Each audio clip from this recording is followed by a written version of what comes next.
Listo. Fenomenal. A mí me oís bien, ¿verdad? Sí.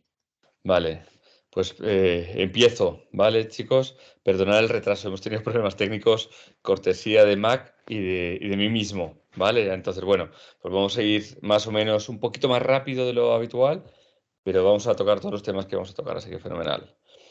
Empiezo con la presentación, ¿vale? Bueno, yo me llamo Cesarita, trabajo de oftalmólogo en la pública, me dedico a la oculoplástica en el hospital y luego en la privada hago medicina estética y oculoplástica privada, es decir, blefaroplastias, a efectos prácticos. Ahí os dejo mi Instagram por si queréis verlo. Hoy os voy a hablar del rejuvenecimiento de la mirada, del rejuvenecimiento periocular, que es un tema que es muy importante porque básicamente es uno de los centros de atención de la belleza en la cara. De hecho, con la pandemia casi todo el mundo habrá vivido la experiencia de que la gente venía sobre todo por los ojos, o por lo menos ese ha sido mi caso, porque claro, la gente se tapaba 2/3 de cara y lo que se veía eran los ojos las cejas y la frente. Entonces, eso nos ha beneficiado porque han centrado mucho la atención en esa zona. Y nosotros tenemos que saber cómo responder a esa demanda sabiendo qué es lo que se espera de esa zona y cómo embellecerla. Y entonces empezamos por unos conceptos muy básicos como son la simetría, esta imagen que todos tenemos de una persona guapa que le cortan la cara por la mitad y la duplican, le cortan la otra mitad y la duplican, y casi es la misma persona, como es el caso de esta actriz. Pues es un caso muy paradigmático de lo que buscamos, es decir, buscamos la mayor simetría dentro de la simetría, aunque luego siempre las asimetrías tienen su encanto, o algunas asimetrías al menos tienen su encanto. No tengo aquí la foto de Brad Pitt, pero es una persona asimétrica que se podría considerar un tío muy guapo, claramente. Pero en general la simetría, digamos que luce como algo bonito, ¿vale? Entonces, ese es un concepto importante, buscar lo más parecido de un lado y el otro. Por ejemplo, os presento aquí dos casos míos. Porfa, podéis grabar lo que sea, pero no quiero que compartáis nada de esto, ¿de acuerdo? Porque los pacientes obviamente no quieren que rulen sus fotos por internet, ¿de acuerdo? Iré a machete si alguien comparte alguno de mis casos, ¿de acuerdo? Entonces, el caso es que estas dos pacientes, cada una de una punta de España, vinieron a decirme que buscaban la simetría en su mirada. Y efectivamente yo creo que, como veis, el pre es la parte de arriba y el post el de abajo, conseguimos una buena simetría con tratamientos de medicina estética sin tener que meternos en cirugías. Y compensando exposiciones de tarsales, es decir, que se viera más hundido el párpado superior en el caso de la chica de los ojos azules en el lado izquierdo con rellenos y con toxina para bajar esa ceja. Otra cosa es que a unos nos parezca más atractivo una en mi cara u otra. Y yo, de hecho, cuando trato a estos pacientes siempre les pregunto, ¿cuál es el lado que te gusta? Y sea el que me digan, lo acepto con deportividad, porque a mí me puede gustar más el de la ceja un poquito más alta, pero si a la paciente le gusta el contrario, yo me ciño de lo que me dice la paciente porque esto es para ella, ¿de acuerdo? Entonces, en este caso, la paciente de ojos azules le gustaba su lado derecho y yo intenté simetrizar con el lado izquierdo. Y en el caso de la paciente de los ojos castaños o verdosos del lado izquierdo, pues ella quería tener unas cejas y unos ojos parecidos. Y en ese caso, pues el esfuerzo fue levantar ese párpado superior sin cirugía y rellenarlo. Sabéis que hay una máscara por ahí enrulando, que hay mucho actor famoso y actriz famosa que cumplen estas proporciones, pues esto es una máscara, digamos, de unas proporciones, ya las diremos áureas. Entonces, pues si tus cejas, tus ojos, tu distancia entre ojos, distancia entre cantal, todo cuadra, pues normalmente consideraremos a esa persona bella, o nuestro cerebro lo considera bello, ¿vale? Entonces buscamos un poquito encajar a la mitad de los pacientes en esa máscara dentro de lo que se puede encajar a una persona, que ya sabéis que cada uno es un mundo. El ideal de belleza en los ojos es tener una piel suave, que sea uniforme, que no tenga manchas ni irregularidades, que la piel sea elástica, tersa, que tenga un aspecto hidratado, bonito, que no tenga arrugas y que haya una buena proporción entre el párpado superior y la ceja y el párpado inferior y la mejilla. Y os voy a explicar cómo se puede conseguir eso. Si queremos tener una piel suave, uniforme, bella en efectos prácticos, hay distintos procedimientos. Empezamos por lo más sencillo y lo más barato probablemente, que son los peelings, ¿vale? Hay muchos tipos de peelings. Se pueden hacer peelings suavecitos se pueden hacer peelings un poquito más fuertes. Yo habitualmente para el párpado inferior utilizo peelings de TCA, que son peelings de profundidad media, pero se pueden utilizar peelings de ácido láctico, de glicólico. Normalmente los de ácido láctico o glicólico o mezcla de ellos con otros tipos de ácidos, alfa hidroxiácidos, pues consiguen resultados muy moderados.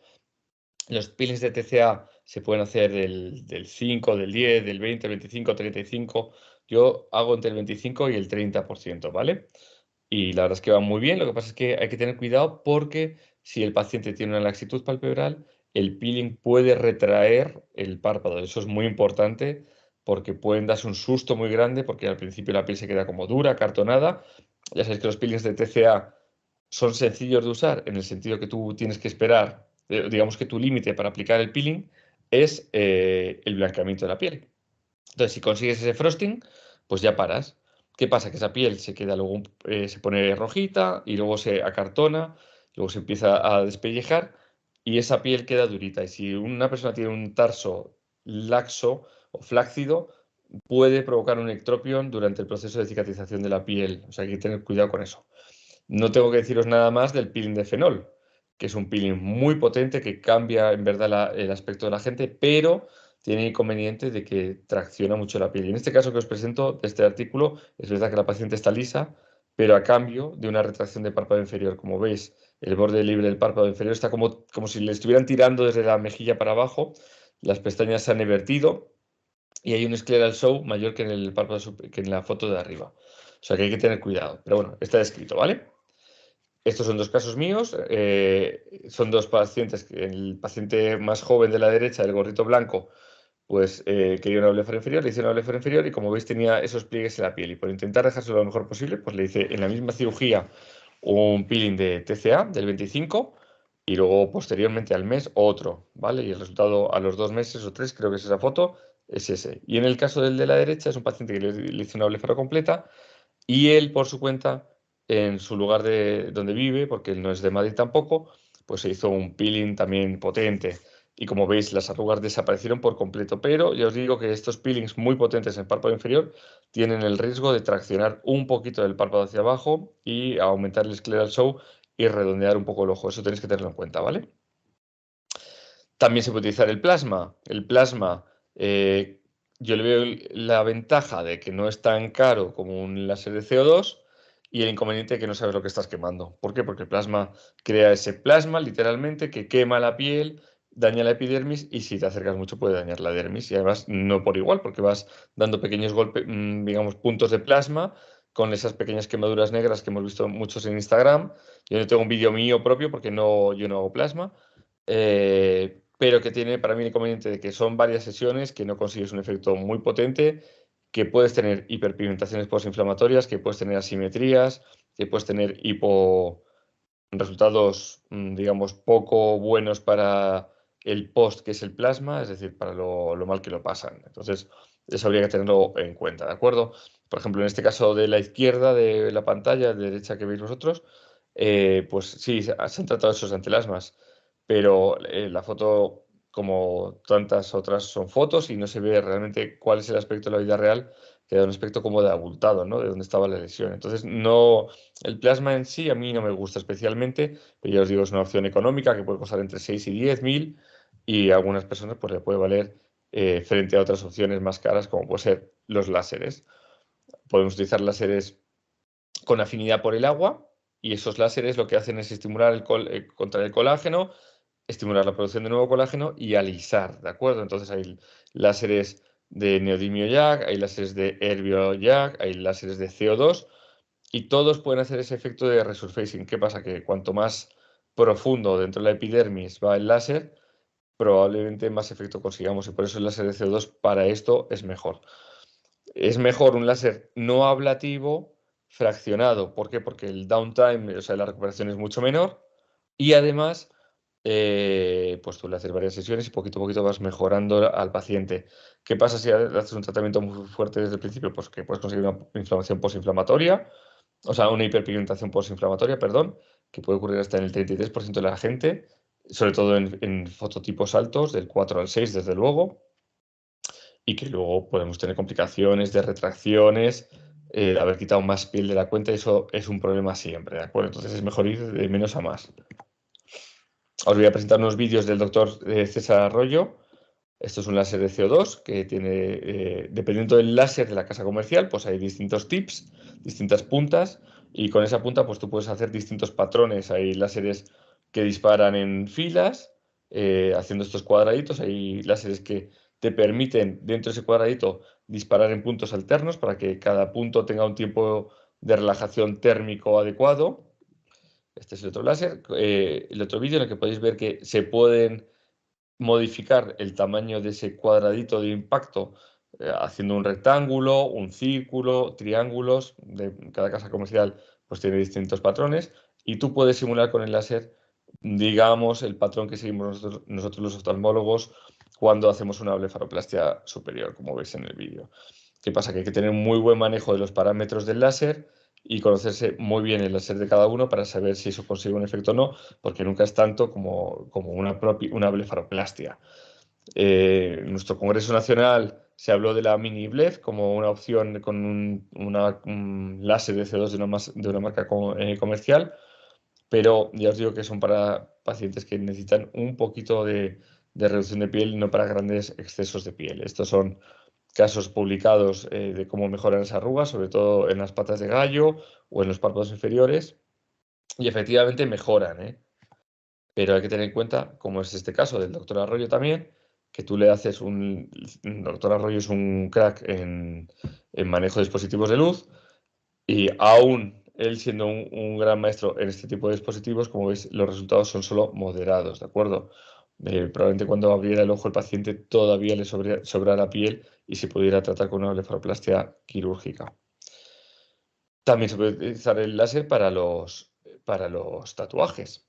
Entonces, si tú tienes un tatuaje que cada vez son más frecuentes y todos lo vemos en las chicas y en las mujeres, las chicas, sobre todo de mi generación, que son las chicas que empezaron ya a quitarse muchos pelitos de la ceja y entonces ya, pues por esa alopecia cicatricial no crecen, pues a veces se hacen microbladings o micropigmentaciones que no terminan de quedar bien y con un láser de picosegundo podemos eliminarlo, ¿de acuerdo?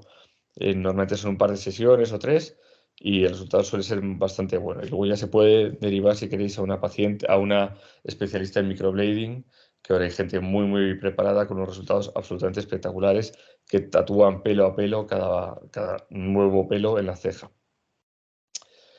Se han utilizado también otros dispositivos basados en energía, como son los ultrasonidos focalizados. Ya sabéis que los ultrasonidos focalizados lo que hacen es emitir esos ultrasonidos que se focalizan, convergen en un punto a distintas profundidades.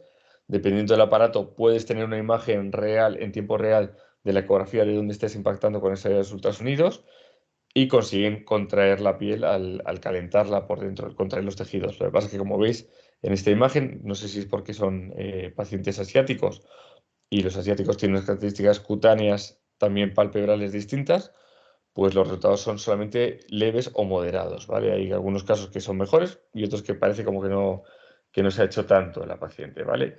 Es un tratamiento que molesta bastante, ¿vale? Igual que el láser, son tratamientos que probablemente necesiten analgesia bien con crema de EMLA, en el caso del láser, o bien con bloqueos del infraorbitario o locales con lidocaína. Se ha visto en cuanto al EMLA y el láser que parece que no hay interacción, es decir, que no, el poner EMLA, si está bien eliminado, si está bien limpiado después de haberlo aplicado, no hay interacción con el láser, ¿de acuerdo? Que seguro. Y por supuesto, si la infiltración con lidocaína es radicular a nivel del infraorbitario, tampoco debería haber ningún problema ni tanto para los ultrasonidos focalizados como para el láser. Esto es un resultado, como veis, a mi juicio modesto, en el párpado inferior de un tratamiento con ultrasonidos.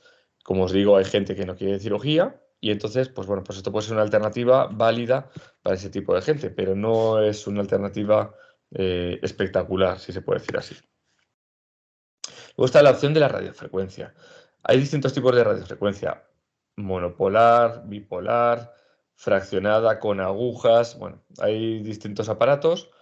A efectos prácticos, todos lo que hacen es, con una diferencia de voltaje, pues calentar, y al calentar tensar el tejido por contracción y luego por neocolagenogénesis, ¿de acuerdo? Entonces, nuevamente pues, se pueden conseguir resultados a veces moderados, otras veces buenos. Yo no diría nunca que espectaculares, son aparatos que implican una inversión económica fuerte habitualmente y que pues, tienen distintos modos, cada fabricante tiene un modo distinto de aplicación con distintas profundidades que se pueden o no programar.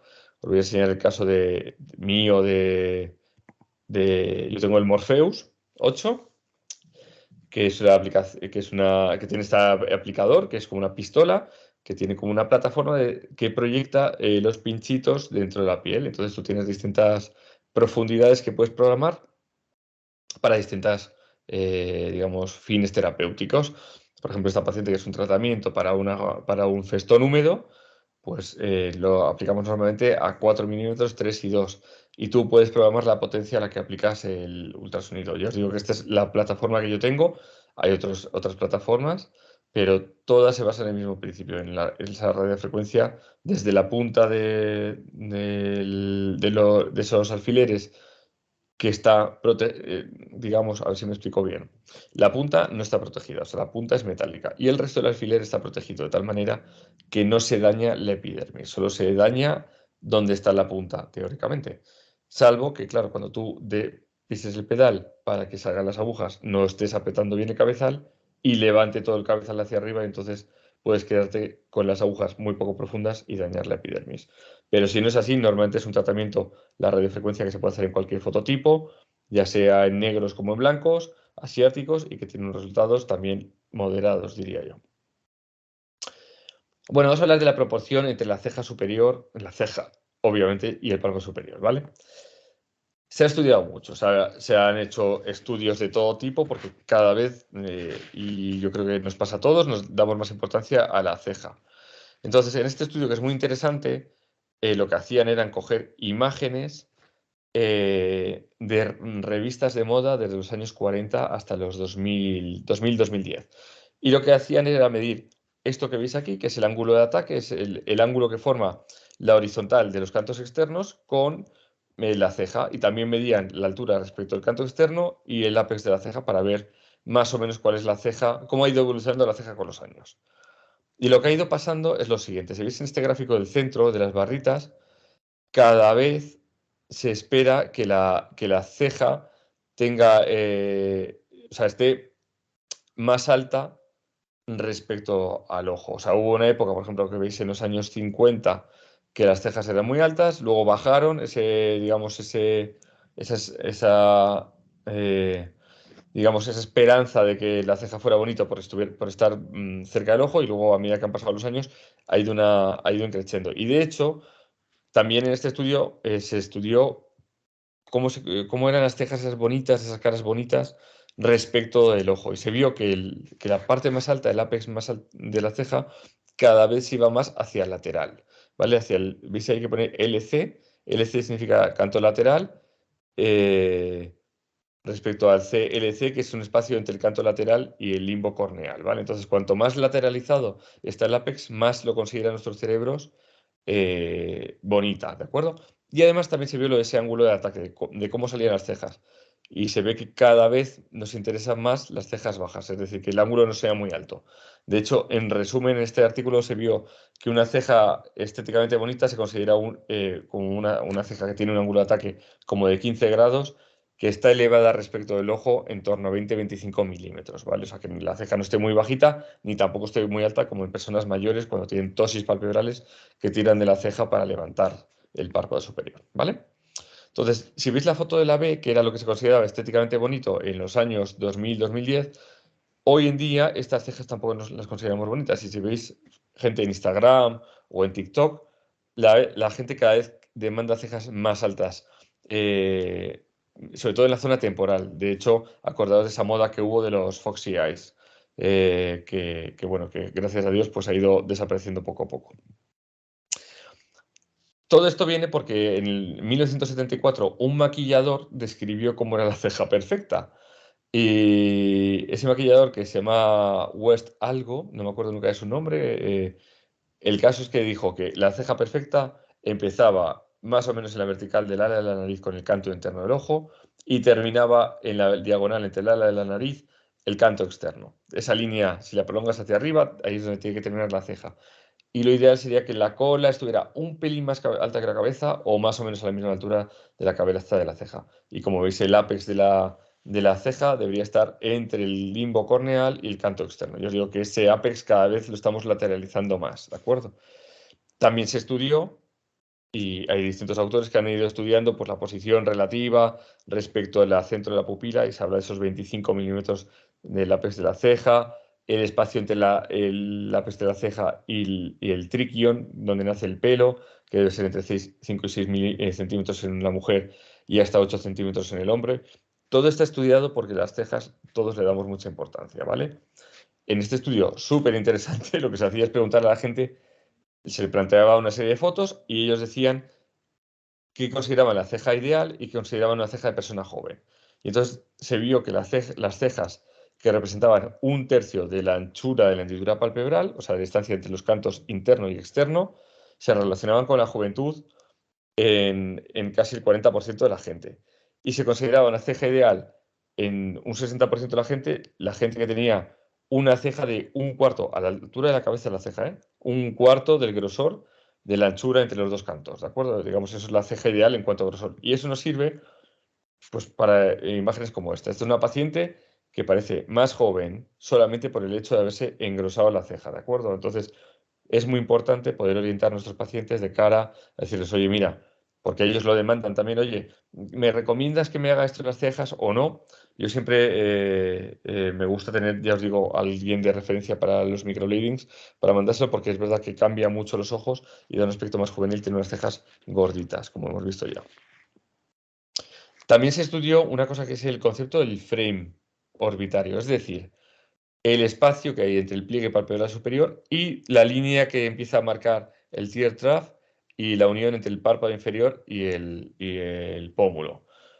Si ese espacio es mayor de 2,5 veces, o sea, es decir, que la relación entre la altura vertical desde esa línea hasta donde aparece digamos, donde nosotros percibimos que empieza el pómulo y el espacio de la hendidura palpebral, que es esta línea B, el cociente es mayor de 2,5, ya estamos hablando de un frame demasiado amplio, ya más tirando hacia la vejez, ¿de acuerdo? Como es el caso de esta foto B, que veis aquí abajo a la derecha. Si no es así, estamos hablando de un ojo que nuestro cerebro percibe como pues interesante o atractivo, ¿de acuerdo? Luego hay otra proporción, que esto es muy importante de cara al relleno de los párpados superiores, que es las curvas en el párpado superior y en la ceja. Aunque los dos ojos que vemos aquí son atractivos, el ojo con el ojo, digamos, el iris más oscuro, a mí me resulta más atractivo y a varias personas más. ¿Por qué? Porque el ápex de cada curva, del párpado superior, del pliegue palpebral y de la ceja, van alejándose hacia temporal, hacia el lateral, ¿de acuerdo? Y como todo en belleza, pues se relaciona con la proporción áurea y como veis, ese ojo más oscuro respeta esa curva de la proporción áurea, o sea, se va alejando el ápex a medida que vamos tirando hacia la ceja. Sin embargo, en este ojito azul clarito, veis como el ápex del párpado superior está más central, luego el ápex del pliegue está más medial y luego nos vamos al lateral. Y eso hace que no lo reconozcamos con un ojo tan atractivo, siendo un ojo bonito igualmente, ¿vale? De hecho, una de las cosas que hacen atractivos a los ojos es que haya poco tarsal show, o sea, que hay poca exposición de la placa tarsal, que la N mayúscula sea mucho mayor que la N minúscula. En cuanto a esa N o esa M que pone aquí el dibujito sea más grande, ya lo asociamos con un párpado envejecido, mirada triste, cansada, enferma, ¿vale? Que es lo que tenemos que intentar eliminar de nuestros pacientes, ¿vale? Y no vale cualquier proporción, es decir, que se ha visto que es verdad que en la parte más medial del párpado la relación placa tarsal que se ve, párpado gordito o espacio subceja debería ser 1 a 1,5 y como veis en estas fotos se cumple, y en el lateral 1 a 3 se cumple el lateral, pero en cuanto en la zona central no se cumple, esa curva no es progresiva y tenemos el ápex de la curva en el sitio que no es, ya lo relacionamos con una mirada triste, cansada o de una persona más mayor. Y, por ejemplo, nuestra reina, que tenía estos ojos que veis a vuestra izquierda, cuando era presentadora de la tele, con un párpado superior rellenito que guardaba perfectamente esas proporciones y por tanto eran unos ojos atractivos. Como veis, el ápex de la ceja está a la altura del canto externo, o sea que estaba muy en la línea de lo que todos consideramos como atractivo, con un buen volumen. Cuando se casó, que es la foto del medio, pues esas proporciones más o menos se aguantaban, había empezado a perder volumen en medial, y esto es una foto más o menos reciente en la que veis que además, como se da sombra, pues parece aún más hundido y le da más años. Como además coincidió que fue una época en la que ella se trataba con alguien que le ponía mucho pómulo, daba más sensación de órbita hundida, de ojo hundido y de más cansada, de triste, más siniestra la mirada, si se puede decir. Y entonces, como veis aquí, efectivamente ya se ha perdido esas proporciones y esos volúmenes que hacen del ojo atractivo, ¿de acuerdo? El que se tenía cuando era más joven. Y eso se produce, entre otras cosas, porque la órbita va cambiando a medida que nos vamos envejeciendo. Va cambiando la órbita, van cambiando los tejidos blandos, los ligamentos retenedores, la grasa, todo cambia. Pero la órbita en particular va ensanchándose en sentido superomedial e inferolateral. Y al ensancharse, pues los tejidos se van adaptando y se van revelando oquedades que no se revelaban o vasos que no se veían anteriormente. De tal manera que en este artículo se llegó a describir distintos tipos de envejecer la órbita. Yo a efectos prácticos diría órbitas que pierden volumen y órbitas que ganan volumen, con o sin exceso de piel, ¿de acuerdo? Por ejemplo, la 1, la primera foto, es una órbita con poco volumen y con aparente poco exceso de piel. Sin embargo, la órbita 3B es una órbita con mucho volumen y un exceso de piel. Y entre medias, pues tenemos un amplio rango de deformidades orbitarias, si se pueden decir así, o inestetismos orbitarios, mejor dicho, ¿vale? La toxina botulínica va a ser siempre un aliado para mejorar esa unión ceja-párpado superior. ¿Por qué? Porque nos lo va a elevar o nos lo va a descender a nuestra voluntad. Nosotros podemos tratar en función de cómo pinchemos, y si tenéis experiencia con toxina, que espero e imagino que muchos tenéis, pues podemos buscar levantar la cabeza de la ceja, bajar la cola, en función un poquito también de la motilidad de esa órbita y de cómo sea esa musculatura retractora o protractora de las cejas, ¿de acuerdo? O sea, si nosotros queremos levantar las cejas, pues lo normal es que tratemos poco el músculo frontal. Si las queremos bajar, pues podemos ir a machete por ese músculo frontal y tratar menos los depresores de las cejas, que son los corrugadores, los procerus y los músculos orbiculares. Esta es otra paciente mía que se notaba con unos ojos como tristones, entonces yo le traté con toxina botulínica y lo que hice fue levantarle la ceja para aumentar esa proporción que decíamos entre el espacio subceja y el espacio de tarsal show, ¿vale? De plataforma tarsal o párpado móvil o como queréis llamarlo, ¿vale? Hay muchas maneras de definirlo, de tal manera que al elevarlo damos una imagen más viva a los ojos, parece más juvenil y, por supuesto, pues mejoran las arrugas, eso está claro. Está tratada en las 3 zonas de toxina L, en la frente también, pero como veis, tratando con una proporción adecuada a la frente, conseguimos unos resultados bonitos. Y si os fijáis en el brillo de la piel, queda un brillo mate muy bonito también, porque regula también la producción de sebo por la piel de la frente. Volviendo al tema del relleno del párpado superior, pues está descrito técnicas para rellenar el párpado superior. Estas son técnicas que ya son más difíciles de realizar y que yo creo que necesitan una formación un poquito más exhaustiva, como es el caso también de la ojera, ¿vale?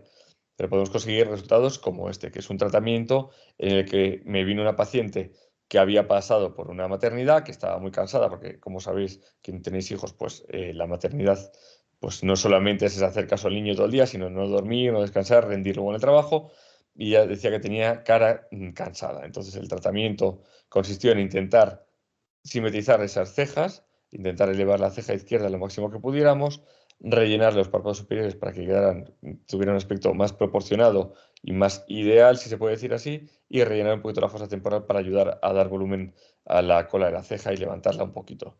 Y como veis, con poquito volumen, porque creedme que ahí va un vial de cada cosa, conseguimos un resultado estéticamente bastante aceptable. Se ha descrito también el tema de elevar las cejas con rellenos. ¿Cuál es el problema que yo le veo a esto? Que si tú pones mucho volumen debajo de la ceja, puedes conseguir una ceja o un aspecto de la ceja que se llama de cacahuete, es decir, que parece muy voluminosa, como si tuviera un arco ciliar muy proyectado. Hay que tener cuidado con esta técnica porque no siempre queda como uno quiere y puede terminar uno con un aspecto como de cromañón de los ojos, proyectando demasiado la ceja y manteniendo el ojo detrás, ¿de acuerdo? O sea que hay que hacer con un relleno moderado del volumen en esa zona. Esta es una paciente mía que os traigo porque es uno de los pacientes que más me costó tratar, que se llevó un tratamiento de relleno de párpado superior hace 2 años y medio, 3, yo creo.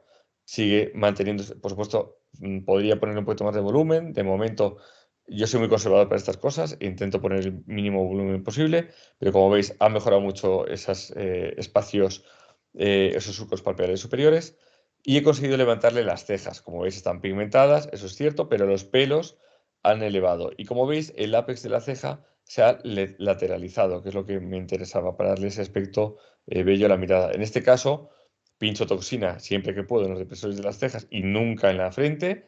Y además le puse hilos tensores, ¿de acuerdo? Que es una técnica que a mí en la frente en particular no me gusta, pero en este caso me fue bien y os lo presento para que sepáis que existe esa posibilidad también. Se han descrito también tratamientos en este caso, con Ultherapy, que es el ultrasonidos focalizados. Tú calientas por encima de la ceja y con un patrón determinado que te dice la casa comercial, y eso contrae el tejido celular subcutáneo y la piel por encima de la ceja y la eleva, ¿de acuerdo? Y como veis en este caso, pues ha elevado bastante la ceja. También se puede hacer con inductores del colágeno, como es, por ejemplo, la hidroxiapatita cálcica.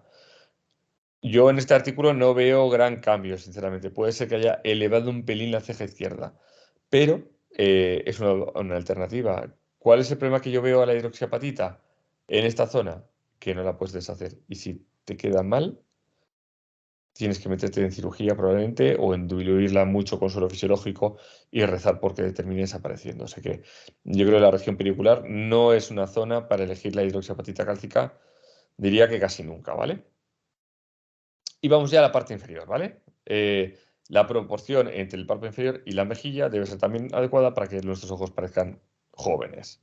Y eso también se ha estudiado, por supuesto. Cuanto más corto parezca el párpado inferior, cuanto más guarde una relación el canto interno con el canto externo, por tanto, que no tiremos nosotros del párpado para que se redondee ese canto, como se llama en el caso de los peelings o en las cirugías, que a veces nos puede ocurrir, mejor. El canto externo normalmente se dice que está a 10 o 13 grados por encima del canto interno en chicas, que viene a ser como 2 o 4 milímetros habitualmente. En chicos es un poco menos.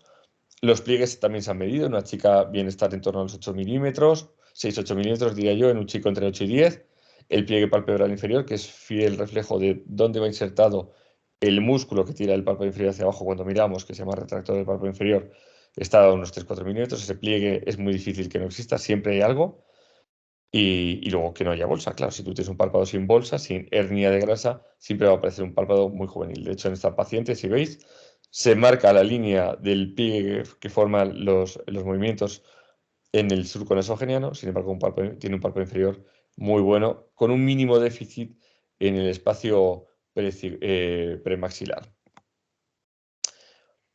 Se ha estudiado la longitud del párpado inferior, porque eso también es importante, porque es un reflejo de cómo vemos nosotros de mayor esa mirada. Cuanto más joven es uno, más cortito es el párpado inferior. Entonces, eso no quiere decir que no se vea el orbicular, que eso es un signo de belleza o de juventud, es que cuando alguien sonría se vea como una bolsa que no es, que es simplemente músculo acabalgado o contraído, pues eso es típico de la juventud y pasa en los bebés, en los niños, en los adultos jóvenes.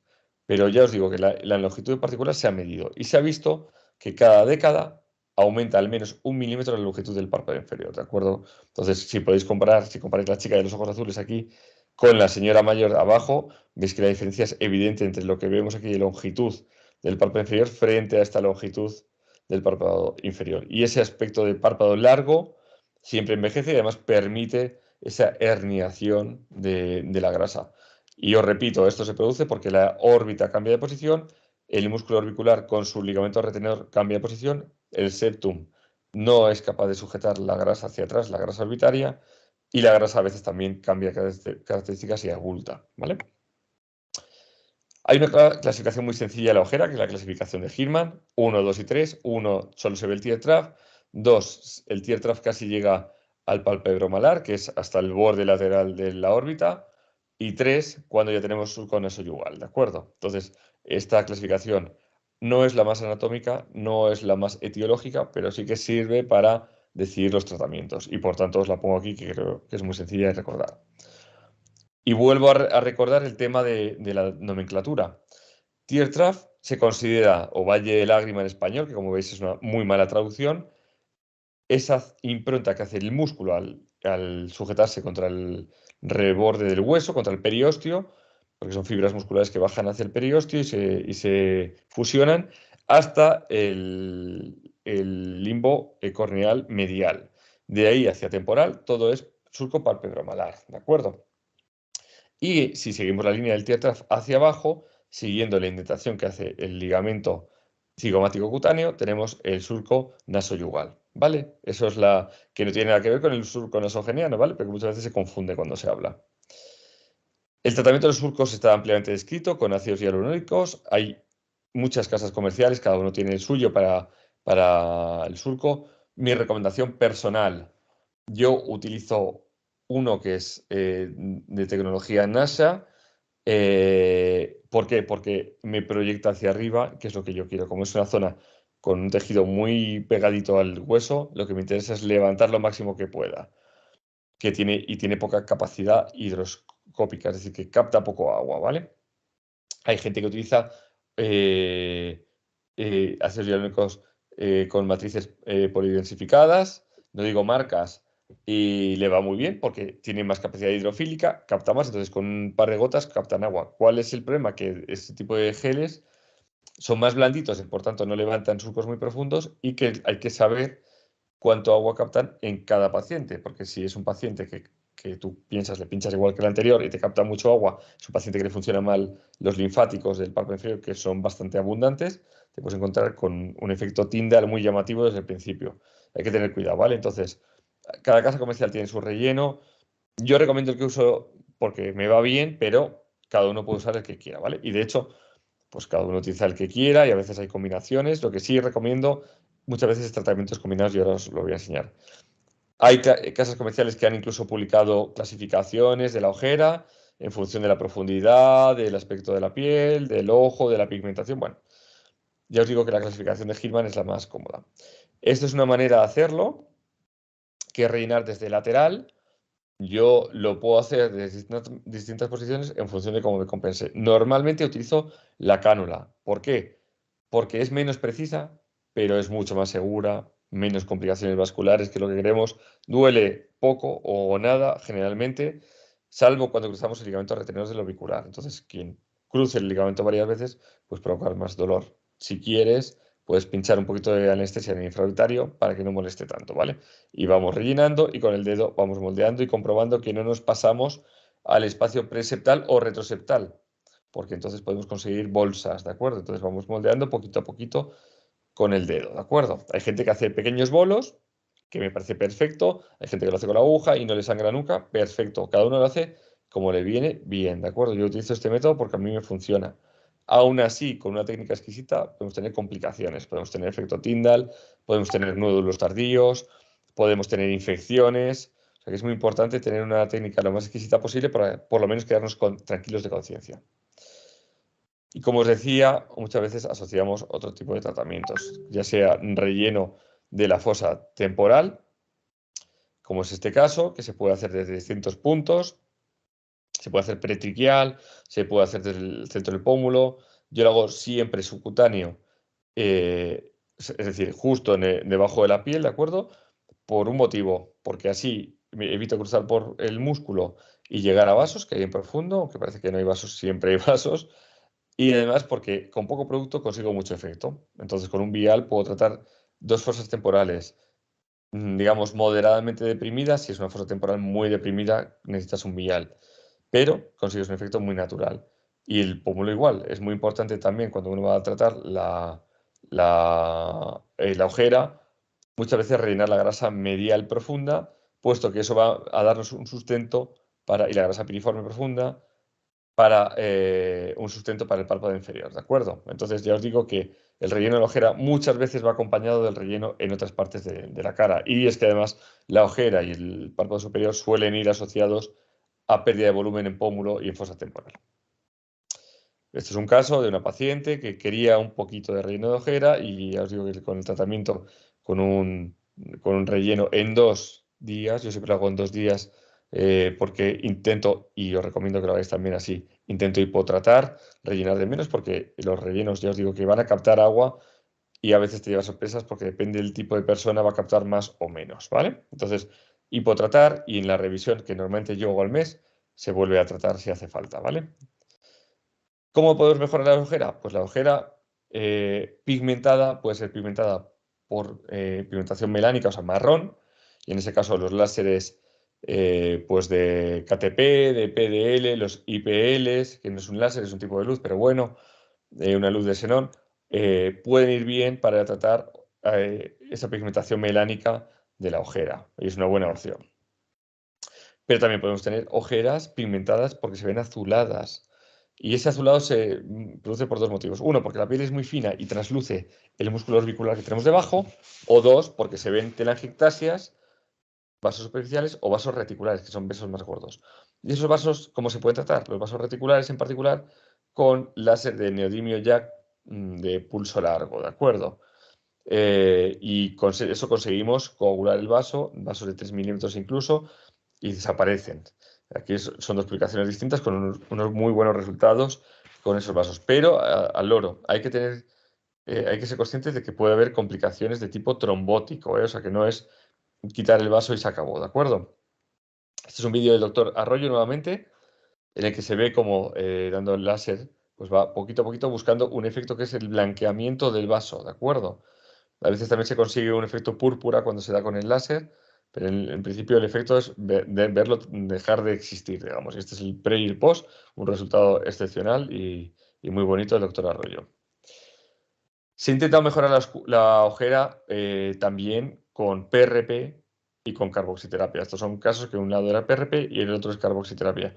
Y como veis, pues los resultados, a mi modo de ver, son moderados, leves, ¿vale?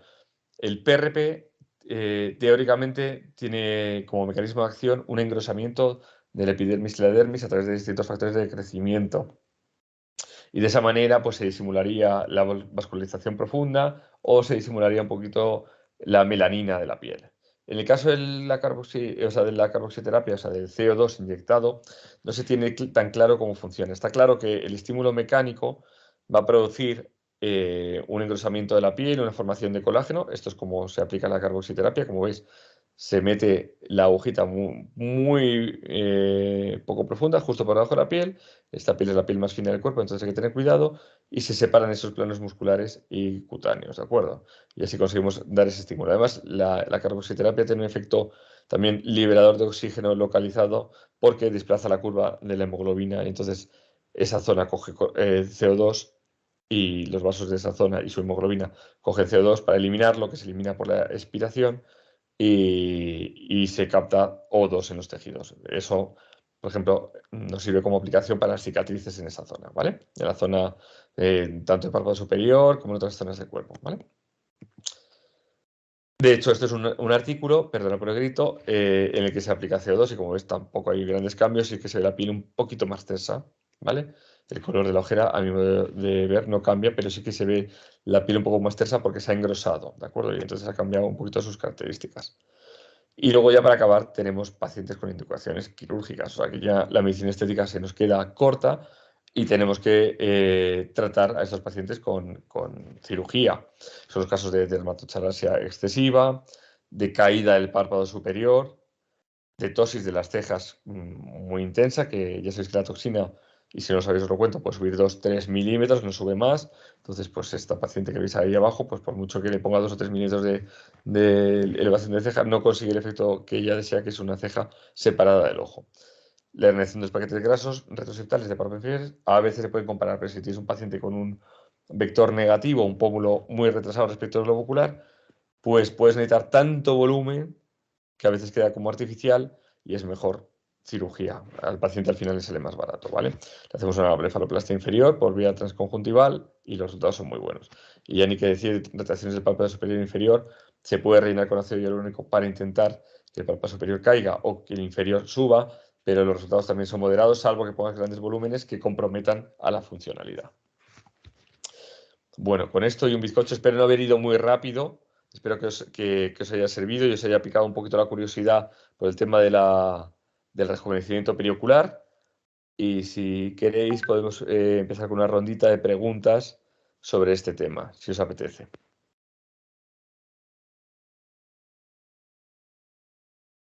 Podéis hacer, no sé si Angélica pueden hacerlos directamente hablando o escribiendo, porque cada uno lo haga de la manera que prefiera. Si alguien quiere escribir algún mensaje de pregunta, tal, pues podéis, ¿vale? Y si queréis conectaros con voz, pues encantado.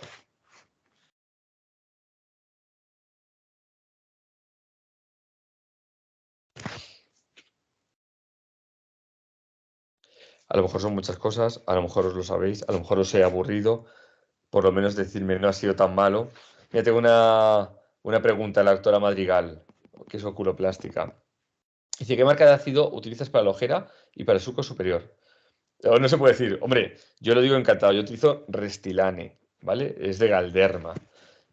Como no nos pagan, pues lo puedo decir tranquilamente, que he utilizado también Redensity 2, que es de Teoxane, me gusta también, prefiero Restylane, pero creo que Redensity también es un muy buen relleno. Y hay gente que utiliza Velotero Balance, que también va bastante bien. Y creo que los que utilizan Allergan utilizan Voluma XC, pero no tengo muy claro, porque yo no lo uso.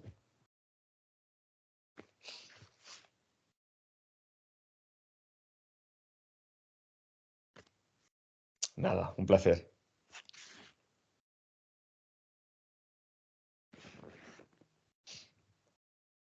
A ver si tenéis alguna dudilla más, que ya sé que es un poquito tarde, perdonad porque hemos empezado un poco tarde. A ver, ¿no tenéis ninguna duda más? Mira, me pregunta la doctora Torres, también oftalmóloga, ¿qué volumen medio sueles poner por lado al rellenar el surco superior para la deformidad en A?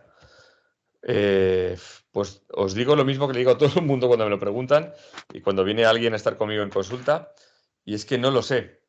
Y os digo la verdad, es que no lo sé porque depende un poquito de la profundidad de ese surco. Lo máximo que he puesto ha sido milímetro y medio, o sea, milímetro y medio. Y no todo de una vez. Y lo mínimo yo creo que he puesto ha sido 0,2 o 0,3. Depende de cuánta deformidad haya y cuánto en oftálmico, cuánto metido está el ojo para adentro. Pero normalmente es un paciente estándar, digamos, suelo poner un vial entre los dos lados. Eso es lo estándar. Mark me pregunta que cómo relleno el surco superior y cuál es el punto de entrada y el plano. Yo relleno entrando por el lateral del párpado superior, claro, porque me resulta más cómodo. Hay gente que entra desde la ceja para abajo y hay gente que va desde la parte inferior del pliegue palpebral superior hacia arriba. Yo creo que eso es cuestión de preferencias de cada uno y de comodidades. Utilizo la cánula, intento no ir muy superficial, porque si vas muy superficial se te puede quedar bultos que no hay manera de masajear porque es la piel más fina del cuerpo, entonces es que no se disimulan, tienes que quitarlos. Y si vas muy profundo, puedes dañar los paquetes vasculares que hay ahí, que son el supraorbitario y el supratroclear. Así que diría que un punto intermedio entre esos dos planos.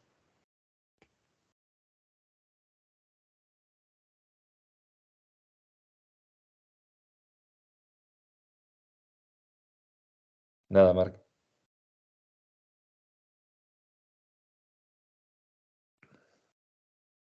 A ver, ¿tenéis alguna preguntilla más?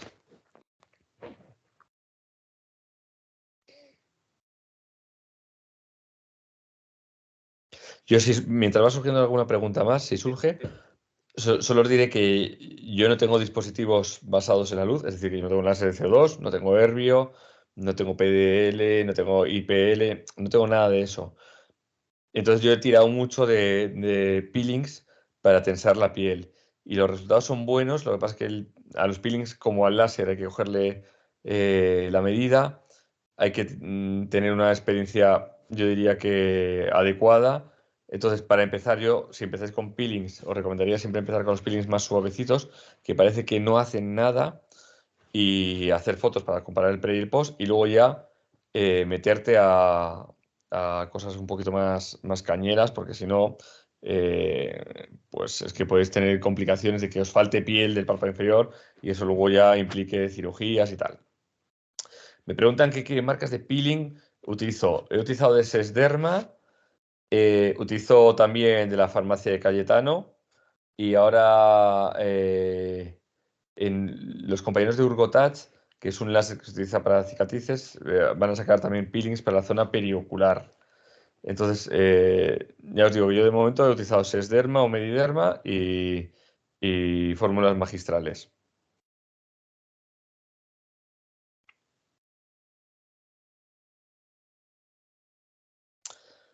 Me pregunta Cristina Sacristán que qué técnica utilizo para la pexia de la ceja. Abordaje directo. Ya me estás hablando de cirugía, ¿verdad, Cristina? A ver si me contesta Cristina. Sí, sí. Sí, vale. Yo para levantar la ceja he utilizado, yo creo que todo. Todo lo que sé utilizar, que habrá más cosas, pero he utilizado desde un abordaje transblefaroplastia, pero no me gusta. He utilizado orbiculopexia, he utilizado puntos al periósteo, tampoco me gusta. No sé, yo a otros compañeros que le quedan muy bien siempre le he preguntado cómo lo hacen, porque no, es que a mí no me quedan igual. Y he utilizado cejas directas, pegando la cicatriz mucho a los pelos. ¿Qué pasa? Que en personas jóvenes, pues bien, en personas más mayores a veces queda deprimida.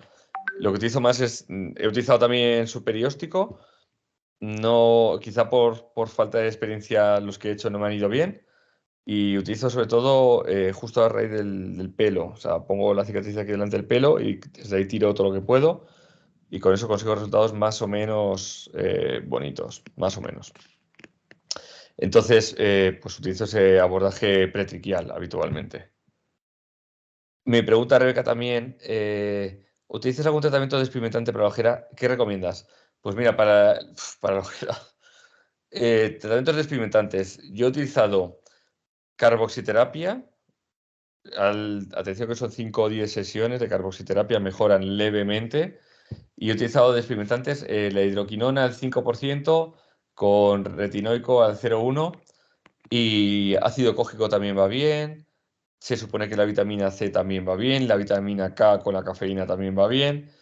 Cada casa comercial tiene sus combinaciones de esos tratamientos cosméticos en casa para intentar mejorar. Si a los 3 meses no mejoran aproximadamente, pues ya te tienes que plantear un peeling despigmentante, como os decía, de láctico, que creo que es el 15%, y de glicólico al 20%.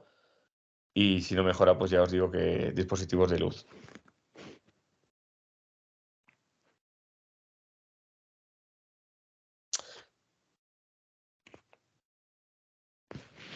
Nada, un placer, Rebeca, y igualmente Beatriz. ¿Alguna preguntilla más por ahí?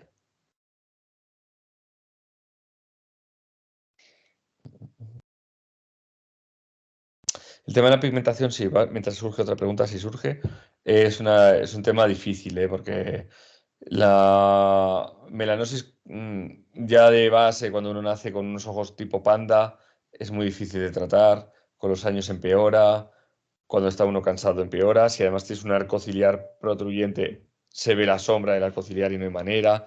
Yo tenía un paciente que me dijo, bueno, pues mira, me limo el hueso y así no tengo tanta sombra. Es difícil. Por ejemplo, el Redensity 2, una de las cosas que dice la casa comercial es que de todos los oligoelementos que tienen, pues tienen efecto, eh, digamos, blanqueador, si se puede decir así, o por lo menos que cambie un poquito el color de la piel.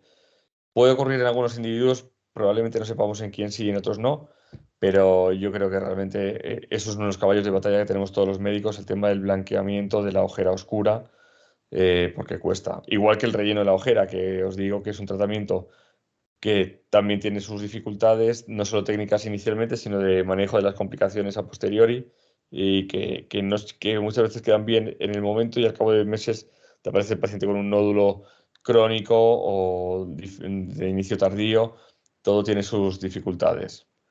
Me pregunta Beatriz, con el Redensity sí se nota que mejora el color, al menos sí se nota que mejora el color, al menos en mi experiencia. Es verdad, ¿eh? En algunos pacientes sí que mejora el color. Eso es cierto. Ya os digo que no tengo yo muy claro y de hecho la casa comercial tampoco te explica cómo se produce este fenómeno, pero es verdad que en algunas ocasiones mejora. César, una pregunta. Sí, Con NanoPad, ¿has notado alguna mejoría en las ojeras? con Nanofat, ¿si he notado alguna mejoría con? En las ojeras, en el tratamiento de ojeras, Ah, vale, pigmentadas pues es que, y hundidas. a ver, el Nanofat para ojera hundida no es. O sea, lo que yo tengo entendido, ¿eh? O sea, mi experiencia con Microfat es escasa y con Nanofat cero, porque los pacientes tienen que estar dispuestos a llevar el párpado amarillo unos días. Os cuento resumidamente, el Microfat es coger con una cánula, normalmente con agujeritos pequeños, de entre 1 y 0,5 milímetros, se harvest, ¿no? Se cosecha la grasa de periumbilical o de la pierna y luego se decanta, o se puede lavar con Ringer, creo también. Yo solo lo decanto y cojo los adipocitos más o menos en las condiciones que tú crees que pueden estar, habiendo sido poco traumático. Y eso lo inyectas dando volumen. La microfat sí que te va a dar volumen porque son los adipocitos enteros. El nanofat, tú los pasas por varios filtros y lo que consigues es una fracción estromal de células madre, mesenquimales muchas veces, y algo de aceite. Entonces, ese aceite es amarillento y da ese aspecto amarillento a la piel. Entonces, teóricamente eso mejora el color de la ojera. No lo he mencionado en la charla por no ser un procedimiento tan médico estético y sí un poco más quirúrgico, ¿vale?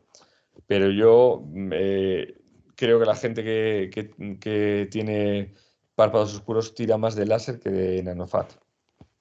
Y para la ojera, la gente creo que utiliza más el microfat, porque el nanofat, yo os digo, no tiene consistencia para levantar la ojera. La ojera como surco, me refiero. Vale, gracias. Nada. ¿Alguien más? ¿Tiene alguna preguntilla?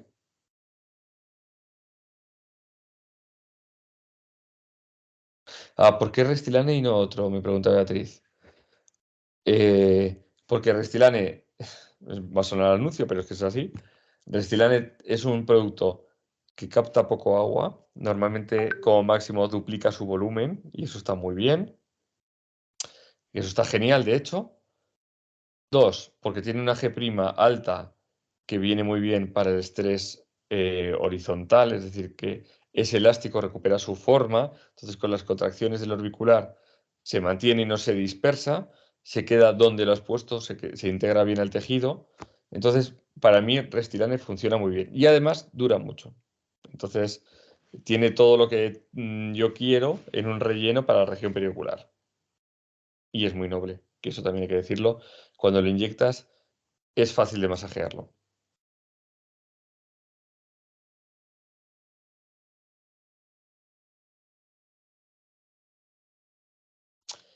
Me pregunta Rebeca que dentro de la gama Restylane, ¿cuál?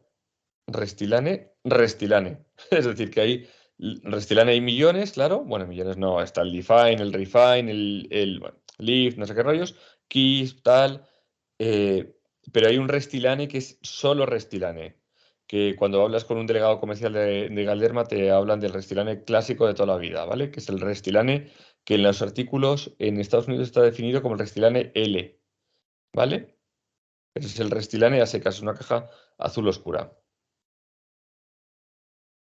Me pregunta Rebeca si es el blanco. Sí, la caja es azul y blanca. Azul oscura y blanca. Porque la azul clarita y blanca o azul verdosilla y blanca es la del Lift.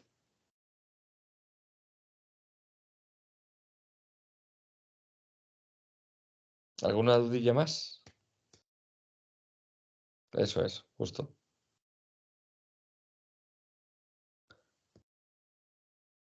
A ver, último minuto para hacer preguntas, chicos, y os dejo ya en paz. El tiempo corre. O sea, aprovechad que ahora nadie sabe quién sois para preguntad, que luego siempre da un poquito más de vergüenza cuando te ven la cara.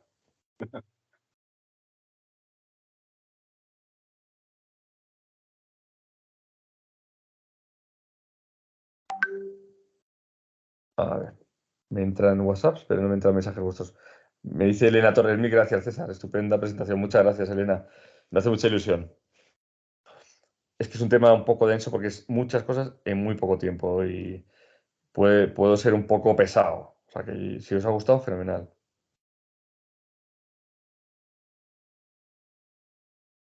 Muchas gracias, Beatriz.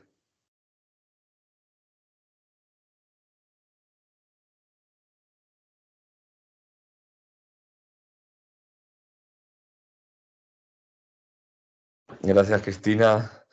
¿Sigue siendo profe del máster? Me pregunta Beatriz.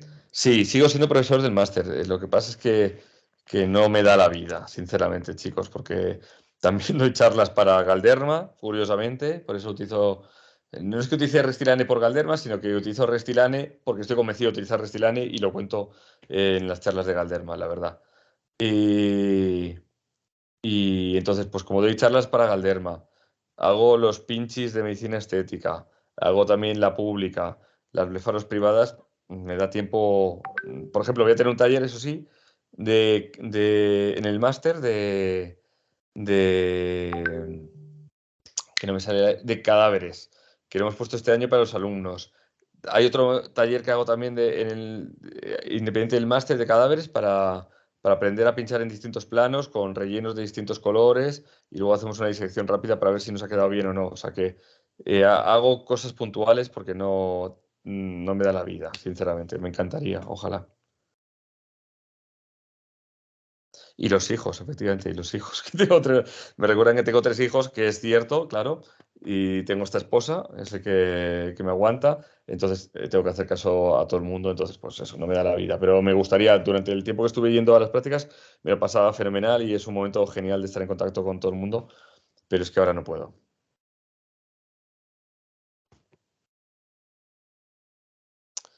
Bueno, pues chicos, os voy a dejar si queréis, ¿vale?